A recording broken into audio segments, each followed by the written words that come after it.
Hola, ¿cómo están? Bueno, ahora vamos a recurrir a esta herramienta audiovisual para dejarles un adelanto de la lectura. Es decir, no es esto una clase, sino lo que buscamos es aportar algunas claves de lectura, ¿sí? Facilitar el proceso de lectura. O sea, que no quede en subir un paper, subir un PDF y dejarlos ustedes, digamos, solos y solas a la hora de la lectura, sino a partir de esto facilitar el proceso de lectura. Serán unos pocos minutos, pero sí nos vamos a poder introducir en los principales temas de esta que nos toca hoy, que tiene que ver con la teoría, el marco teórico, los conceptos, las definiciones. Son algunas de las preguntas que han surgido en clase, pero si tendría que pensar en un título o en un tema para este video, les diría que nos vamos a ocupar de cuál es el papel que tiene la teoría en la investigación social. He pensado también algunos ejemplos en base a lo que hemos visto en clase, con algunas de las selecciones de temas que han hecho ustedes, y voy a tratar de traer aquí esos ejemplos para que esto se comprenda. En primer paso, nos tenemos que preguntar qué es la investigación social. Bueno, ahí ustedes creo que ya tienen algunas herramientas, venimos hablando respecto a de qué hablamos cuando hablamos de investigación social. Y básicamente entendemos que hay una idea que es central, que es la idea del proceso, ¿no? La investigación social es un proceso de conocimiento, es un proceso de conocimiento que busca construir evidencia empírica a partir de la teoría, ¿sí? Aplicando una serie de reglas siguiendo un procedimiento determinado. Entonces, la presencia o el componente de la teoría en la investigación social nos lleva a preguntarnos respecto a qué es una teoría, ¿no? Una pregunta bastante elemental que seguramente ustedes se deben haber hecho muchas veces, están acostumbrados, ¿no?, a hablar de teorías o a escuchar de teorías o teoría de esto, teoría del otro, pero ahora nos interesa preguntarnos de un modo más preciso por la teoría dentro de la investigación social. Y una primera pregunta que surge es si podemos pensar un problema de investigación sin una teoría. ¿Es posible pensar un problema de investigación sin una teoría? A eso vamos a responder rápidamente que no, digamos, no hay problema de investigación sin una teoría, no hay un problema extra teórico que esté por fuera de lo teórico. Y ahora, ¿cómo llegamos nosotros a este segmento? Ustedes recuerden que en las últimas clases nos hemos ocupado de la elección del tema de investigación. Vamos siguiendo el camino de comprender, de diferenciar un tema de investigación de un problema de investigación. Y en ese camino hay una actividad fundamental que es la búsqueda bibliográfica, que la hemos comenzado, que han comenzado a buscar bibliografía, a definir un tema de investigación, a identificar los autores, las editoriales, el formato de esas publicaciones, cuáles son las principales preguntas que se hacen esos autores o autoras, qué metodología, qué técnicas metodológicas han aplicado. Bueno, la búsqueda bibliográfica es un camino, es una de las primeras actividades fundamentales hacia la construcción de una teoría para una investigación, hacia la construcción de lo que hoy vamos a ver como marco teórico. En este sentido, tenemos que decir que así como no es posible construir un problema de investigación sin una teoría, también correlativamente, como consecuencia lógica, hay que decir que la teoría, que las teorías acompañan transversalmente todo el proceso de investigación. Siempre estamos en presencia de una teoría. Cuando pensamos un diseño metodológico, cuando aplicamos una técnica metodológica, cuando razonamos, cuando construimos relaciones entre conceptos, cuando interpretamos material empírico, hechos que son relevados a partir de estas investigaciones, estamos siempre aplicando o pensando desde una teoría. La teoría atraviesa todo el proceso de la investigación. Ahora, entiendo y espero que esta idea recorra toda la exposición y se pueda comprender que lejos de hablar o de pensar a la teoría de manera abstracta o como aquello que nos resulta a veces incomprensible o de difícil alcance y nos dice, uy, qué complicado, o eso es muy teórico, ¿no? Cuando utilizamos esa expresión bastante coloquial, como queriendo aludir a una gran complejidad para poder acceder a eso, para poder comprender eso, que la idea que debe atravesar esta exposición, que creo o espero que atraviese esta exposición y que ustedes la pueden tomar, se la pueden apropiar, justamente es la idea de la teoría como una caja de herramientas, ¿sí? ¿Qué es esto de la caja de herramientas? ¿Por qué decimos que la teoría puede ser una caja de herramientas? Bueno, a ver, previamente, en términos generales, decimos que una teoría es un conjunto de proposiciones que están interconectadas o que tienen conexiones lógicas, que permiten mirar e interpretar fenómenos sociales o establecer causas y consecuencias en relación a fenómenos sociales, que permiten identificar regularidades empíricas o hechos o circunstancias que se reproducen, que constantemente están marcando una relación entre fenómenos empíricos cuando observamos, cuando analizamos, cuando estamos llevando adelante una investigación. Más allá de la definición concreta, y que van a encontrar en la bibliografía diferentes definiciones de Sautu, bueno, de las mismas autoras del texto que les voy a dejar, lo cierto es que cuando hablamos de teoría pensamos siempre en una serie de supuestos y una serie de marcos de interpretación que nos permiten aproximarnos a nuestros objetos de estudio, que nos permiten pensar un problema, ¿no? Muchos de ustedes han traído aquí como tema de investigación algunas de sus preocupaciones vinculadas a la gestión y vinculadas a las cuestiones administrativas de la gestión y a aspectos que tienen que ver con la mejoría, con la sistematización de prácticas, con la agilización de procedimientos, con la optimización en diferentes aspectos que hacen a la continuidad del funcionamiento de la burocracia universitaria. Algunos otros también han traído algunas de sus preocupaciones vinculadas a la cuestión laboral, a la situación laboral, a la capacitación laboral, a la estimulación y motivación laboral. Bueno, todos estos temas, a la hora de elegir una bibliografía, a la hora de buscar bibliografía, de hacer una búsqueda bibliográfica, suponen un camino teórico, suponen adoptar o suponen empezar a tomar contacto con herramientas teóricas. Y toda teoría tiene, por una parte, señalan los autores, supuestos, toda teoría tiene diferentes niveles, como diferentes como capas, digamos, de generalidad y de complejidad, ¿no? Una primera es lo que se conoce como supuestos paradigmáticos, es decir, toda teoría da cuenta de incluye un sistema de creencias básicas fundamentales. Toda teoría también tiene desde un nivel también general teorías generales, ¿sí? Está inserta en una determinada forma de concebir la sociedad, de concebir el cambio social, de concebir el rol o la importancia que tienen las estructuras sociales, el rol, la importancia que tiene la agencia humana en esos procesos sociales. Y en un nivel más específico, las teorías también están construidas a partir de teorías sustantivas, que son aquellas teorías, vamos a ver, que tienen que ver específicamente, con mucho más especificidad con nuestros temas de investigación. Estos niveles de abstracción entre supuestos paradigmáticos, teorías generales, como por ejemplo las teorías sobre la acción social, por caso las teorías en relación a agencia, estructura, y las teorías sustantivas, en este momento pueden parecer como poco claras, poco comprensibles. Ustedes la van a leer y van a decir, no entiendo muy bien de qué me está hablando, qué quiere decir con diferentes niveles de abstracción y cómo distingo un supuesto paradigmático de una teoría general y cómo distingo una teoría general de una teoría sustantiva.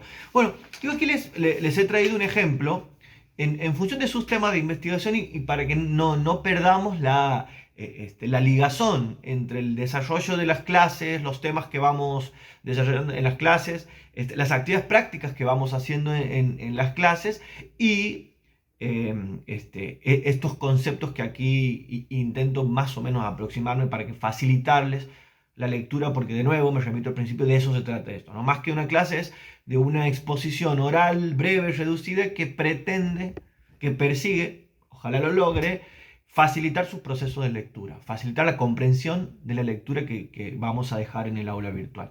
Bien, he tomado un ejemplo, que es el ejemplo de uno de aquellos primeros temas que salieron en las primeras clases, en la primera semana de mayo, que es el tema de Dolores, Lola Vera, ella en su momento expresó su interés por las pasantías estudiantiles, ¿no? Así como tema general. Obviamente que inmersa en el proceso de construcción de un problema, su señalamiento fue un señalamiento muy general. Le interesaba en el tema de las pasantías estudiantiles. El objetivo, la adquisición de herramientas teóricas y metodológicas en este seminario, lógicamente que apuntan a que pueda especificar y definir con claridad una pregunta respecto a qué de las pasantías estudiantiles. Bueno, me hice una pregunta, siguiendo el ejemplo del texto, pero buscando, como digo, conectarla con los contenidos de la clase. Me hice una pregunta posible, ¿no? No estoy diciendo que esta tenga que ser la pregunta que se vaya a hacer Dolores, pero es una pregunta posible a los fines de simplemente ilustrar cómo aparecen los supuestos paradigmáticos, cómo se presentan las teorías generales, cómo se presentan las teorías sustantivas. Ella en su momento, en el trabajo práctico, tomó un texto que es el texto de María Adamini, a quien identificó claramente ya a esta altura como una especialista en el ámbito de estudio de las pasantías estudiantiles. Y así, la pregunta que formulé, digo tentativamente, es ¿qué significado atribuyen los pasantes a sus experiencias de pasantías estudiantiles, ¿no? Lo que significa poner el foco en una perspectiva particular, no la de la institución, no la de la investigadora, lógicamente, en este caso Dolores, sino específicamente de aquellos sujetos que han atravesado la experiencia de las pasantías. Poner el foco en la mirada, en la perspectiva, en las sensaciones, en las percepciones que han construido a partir de sus experiencias de pasantía estudiantil, ¿no? Esa es la pregunta. Como supuesto paradigmático, digo, en un término más general, esto supone una pregunta más, es decir, ¿la realidad es construida por los propios sujetos o los sujetos no participan en el proceso de construcción de esa realidad? Supongamos en relación a la experiencia de la pasantía. ¿Cómo participa el investigador en esa realidad? En relación a las teorías generales sobre la sociedad y el cambio, siguiendo el ejemplo del texto, una pregunta que me hago es, ¿son las estructuras normativas, el encuadre institucional, etcétera, las pasantías, las que condicionan las percepciones de los estudiantes respecto a sus experiencias?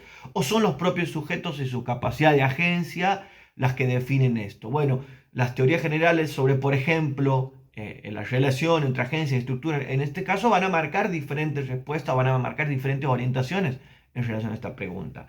Otra pregunta que nos podemos hacer dentro de este ámbito general en relación a esta pregunta respecto a las pasantías estudiantiles es ¿qué concepción del trabajo se sostiene en esta investigación? Si la pasantía es concebida como una modalidad precaria de trabajo, ¿de qué hablamos cuando hablamos de trabajo?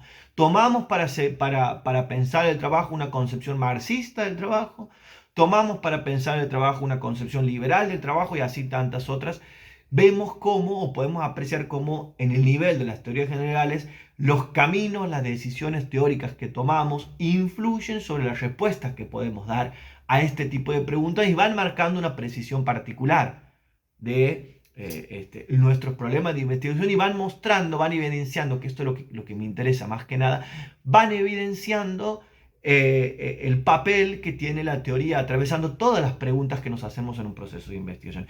Y respecto a un nivel de menor abstracción aún, digamos, lo que se menciona o se conoce por Sautu como las teorías sustantivas, bueno, claramente esta exploración bibliográfica que hizo Dolores la llevó a encontrar estudios específicos sobre precariedad, sobre inserción laboral de jóvenes en el ámbito universitario, y esta autora, por ejemplo, Adamini, es una autora que puede aportar teorías sustantivas específicas en relación a su tema de investigación. Creo que cuando lean el texto, cuando lean el ejemplo, van a poder, me parece, apreciar con un poco más de claridad este ejemplo. Yo lo he traído el ejemplo porque creía que un ejemplo de clase podía, en términos narrativos, digamos, no hacernos perder el hilo, ¿no? Y que aparezca de golpe con un video hablando de otro tema. Me parece que los ejemplos era bueno pensarlo a partir de sus propias inquietudes y sus propias elecciones en la clase. Continuando, decíamos que estamos hablando de teoría y les propuse como un concepto central y transversal esto de la caja de herramientas, que los voy a ir explicando de poco para que se entienda.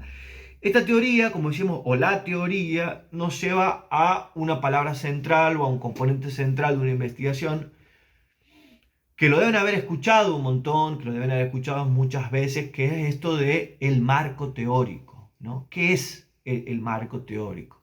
¿Qué hablamos cuando hablamos de marco teórico? ¿Por qué esa palabra se reproduce tanto, se repite tanto cuando hablamos de investigaciones? ¿Tan difícil es hacer un marco teórico?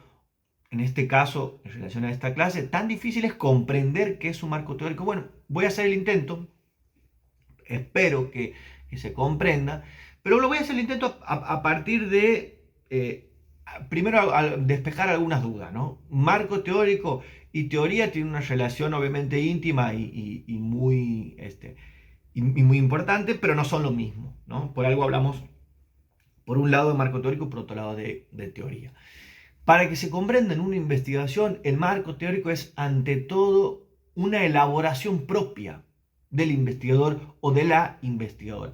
A partir de la búsqueda bibliográfica, a partir de la adopción de una determinada teoría, a partir de poner en diálogo una corriente teórica con otra corriente teórica, el marco teórico es un constructo, un producto del trabajo del investigador o de la investigadora. Lógicamente que imbuido en determinadas corrientes teóricas, pero quiero que se entienda el carácter artesanal que él tiene el marco teórico. Artesanal en el sentido que es único y que es una elaboración que está pensada para un problema de investigación, que tiene una determinada perspectiva teórica y que además tiene o que implica toda una serie de decisiones empíricas respecto al dónde, al cómo, al quiénes y al cuándo de una investigación, ¿sí?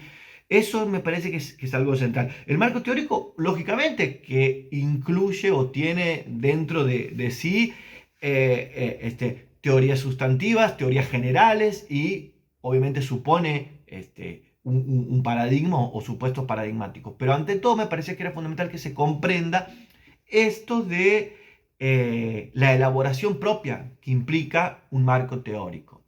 Entonces, eso nos permite, como elaboración propia, nos permite ir despejando aquello que no es el marco teórico, ¿no? Una operación, creo, una operación intelectual bastante productiva, bastante fértil para lograr la comprensión de un concepto es también decir qué no es ese concepto, ¿no? Para que no se confunda.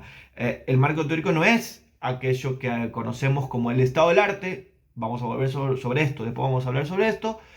Si no es en esta clase, lo vamos a hacer en las próximas clases, pero queremos que se entienda que no son sinónimos.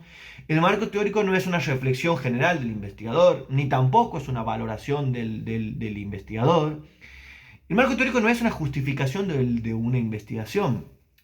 Un marco teórico, siguiendo con la idea de las herramientas teóricas, permite al investigador o a la investigadora formular hipótesis, ¿sí? Pensar conjeturas o respuestas anticipadas respecto a esas preguntas que nos hacemos, ¿no?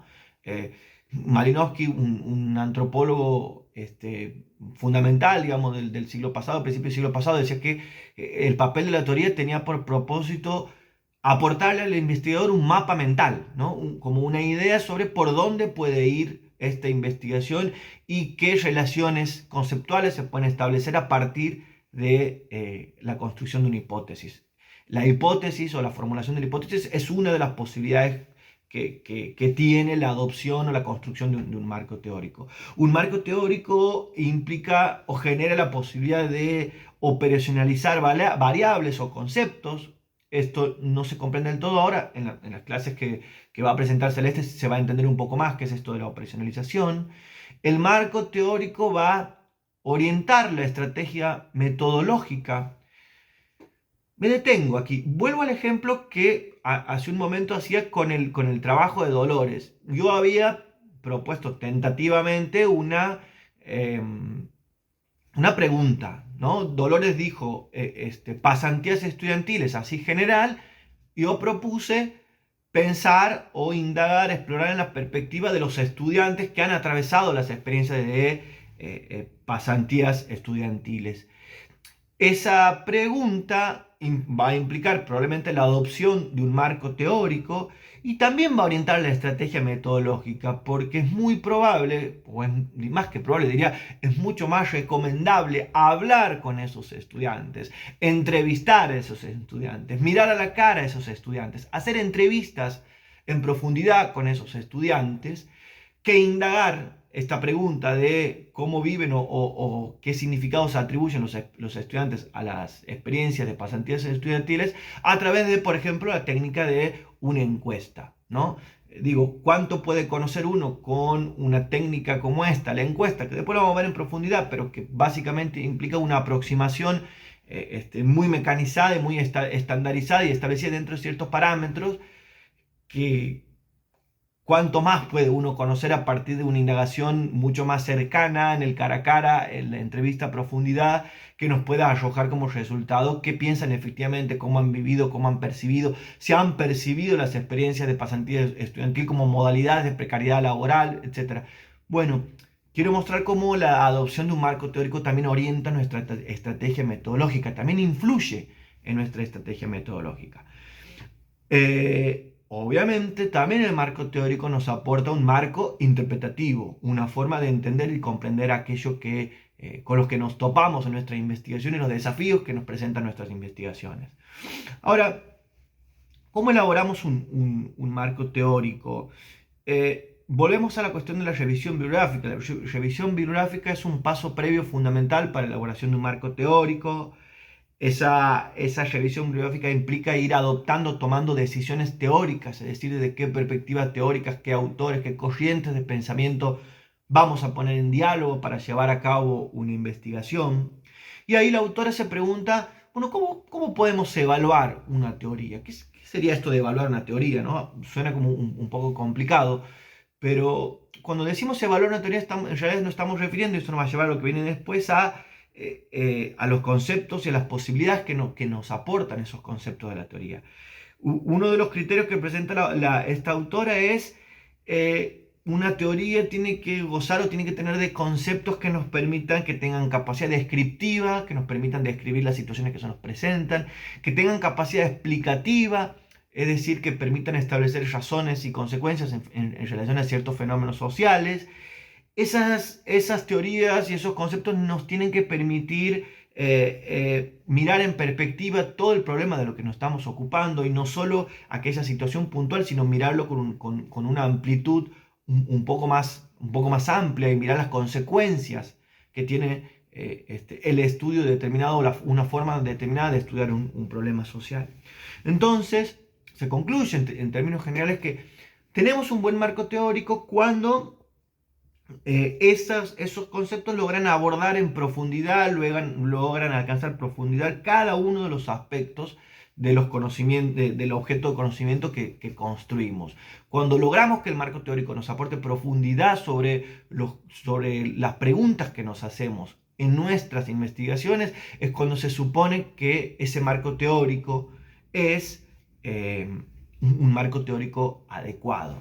Ahora, ¿ustedes qué piensan? ¿Creen que el marco teórico como elaboración intelectual del investigador, la investigadora, es algo finito, acabado, que concluye de una determinada manera, o está siempre, o está permanentemente en construcción, en reelaboración, en redefinición?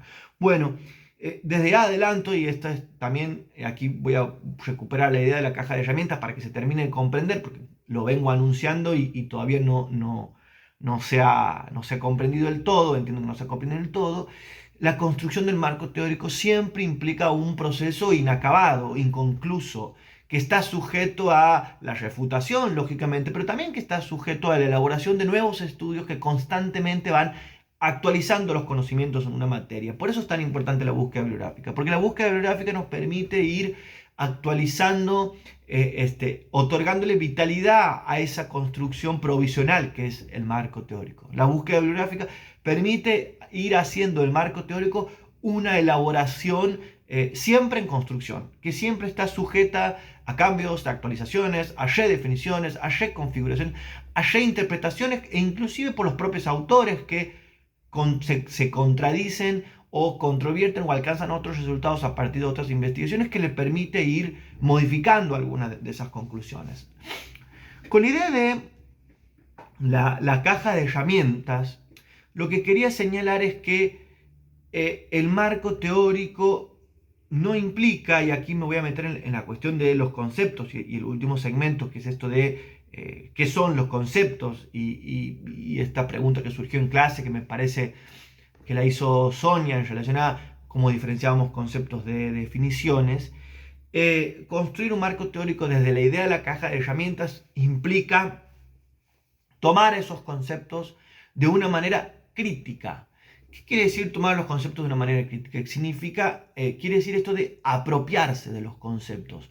Uno se apropia de un concepto y construye un marco teórico desde la idea de una caja de herramientas cuando logra inspirarse en un concepto, pero también conserva la posibilidad de criticar, problematizar y discutir esos conceptos. Eso es problematizar un concepto, eso es apropiarse de un concepto. Por eso decimos caja de herramientas, porque el investigador se encuentra con una gran cantidad de herramientas teóricas, de teorías para pensar un problema de investigación, y tiene que tomar decisiones teóricas que implica tomar de una teoría esta cuestión, tomar de esta otra teoría esta otra cuestión, ponerlas en diálogo, y ese tomar conceptos de una teoría no es un tomar automático, no es un tomar una acción de inspirarse automática y robóticamente en lo que dice un concepto y hacer copia y pega de lo que dice tal autor sobre tal cosa. No, justamente la adopción crítica, la construcción crítica de un marco teórico implica o involucra un ejercicio constante de problematización, de adecuación de esos conceptos para pensar nuestros problemas, ¿sí? Ustedes piensen que sus problemas de conocimiento, el objeto de conocimiento que ustedes construyen es único. Está situado en un lugar en un momento determinado, está contextualizado con actores determinados, está entramado en una red de relaciones particular, concreta, de personas, temporalmente está ubicado en un tiempo, y entonces esas herramientas teóricas que han sido construidas por otros autores lo han sido para pensar otros problemas en otros contextos con otras personas y en otro tiempo histórico. Ese ejercicio de adoptar la herramienta teórica críticamente, cuestionarla, problematizarla y que nos ayude a pensar, pero que no nos impida el pensamiento en el sentido de que lo que hagamos sea copiar y pegar, ¿no? También conocido como maridaje teórico, ¿no? Esto de casarnos con una teoría y reproducir en nuestras tesis, en nuestras investigaciones, todo lo que dice el autor respecto a nuestro tema. No, el autor está pensando su tema, o la autora está pensando su tema, propone claves analíticas, propone conceptos para pensar esos problemas, pero el ejercicio del investigador o investigadora, o el desafío en todo caso, es tomar esos conceptos críticamente y tomar qué segmentos o qué partes o qué claves de análisis de esos conceptos nos sirven para pensar nuestros problemas. Eso implica la idea de una caja de herramientas, es decir, ir tomando herramientas, ir tomando conceptos de diferentes corrientes, diferentes autores, para construir nuestro propio marco teórico y poder pensar la construcción de un objeto, y poder lograr, la construcción de un objeto de una manera sólida. Entonces, espero que se entienda esta idea de la apropiación de un concepto. ¿Qué significa apropiarse de un concepto? Creo que la diferenciación con la cómoda acción, o diría la pereza intelectual de copiar y pegar lo que dice un autor, que no es hacer eso, no es elaborar un marco teórico, permite entender que un concepto o una idea es apropiarse de un concepto, y otra idea es leer, copiar y pegar lo que dice ese concepto y aplicarlo a nuestra investigación. Para esto, y finalmente, y con esto cierro, no hay que perder de vista que los conceptos, que como tales lógicamente provienen de la teoría, se construyen dentro de una teoría, y por ende sus coordenadas de significación, la forma de comprender o entender esos conceptos no se puede desligar de una teoría determinada. Como tales, los conceptos siempre son relacionales, son multidimensionales, es decir, involucran o remiten a relaciones concretas entre personas, y solo pueden ser pensados de este modo. Por eso decimos que los conceptos son relacionales. Los conceptos implican un proceso de generalización, sí, implica un estudio, por ejemplo, de casos particulares, y a partir de casos particulares todo un procedimiento para poder establecer conclusiones generales a partir de esos casos particulares. Los conceptos por lo general se refieren a procesos, se refieren a cosas, se refieren a propiedades, no se refieren a personas, ¿no? Estas ideas generales respecto a los conceptos por ahí quizás ahora parezcan demasiado abstractas, pero con la lectura del texto y cuando después intenten llevar este conocimiento, digamos, lo aprendido en esta pequeña aproximación audiovisual, me parece que se va a lograr comprender un poco más. ¿Por qué decimos que los conceptos se refieren a procesos? ¿Por qué se refieren a cosas y no se refieren a personas? ¿Por qué los conceptos son generalizaciones? ¿Por qué los conceptos son relacionales? ¿Por qué son multidimensionales? Bueno, quería que esto quede, que quede grabado, que sea una guía de lectura, nada más que una guía de lectura, aportar algunas claves de lectura y espero digo, el objetivo es que como secuencia didáctica ustedes puedan leer, puedan ver el video, que traten de entenderme, que traten de entender por qué este video es nada más que una presentación del texto y que busca facilitar la lectura del texto. Entonces esa secuencia lógica tiene una segunda parte que es la lectura del texto y la tercera parte es lo que vamos a hacer como trabajo práctico que lo vamos a dejar en el aula. Solo pensándolo como secuencia lógica con estos tres pasos, el video, la lectura y la realización del trabajo práctico, creo que podemos alcanzar una comprensión más clara de los contenidos que proponemos en esta unidad. Así que bueno, eso ha sido todo y nos vamos a estar viendo seguramente en la próxima semana en la clase sincrónica. Adiós, chao.